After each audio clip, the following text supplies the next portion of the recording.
So I have a lot of people tell me, my windows are standard. They're standard size. Yes, they are, for the year that your home was built. Standards have changed over the years, and there is truly no standard. Like, what is standard today in 2025 won't be standard in 2027, because size and styles change over the years, and it's what's popular. So like just using old homes, 1920s, 1930s, were built with really small windows.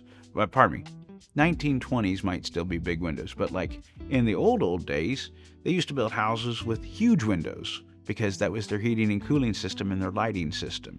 Then we got heating and cooling, so they started making the windows smaller because windows are inefficient. And so you had, small windows in bedrooms, small windows in living rooms, small windows in kitchens, small windows in bathrooms. Then we started getting big windows again because people like light and daylight and seeing outside. And so there is no standard. And the benefit for us at Thermal King is that doesn't matter. Everything we do is custom build. So within reason, we can manufacture any kind of product to fit inside of whatever opening exists there.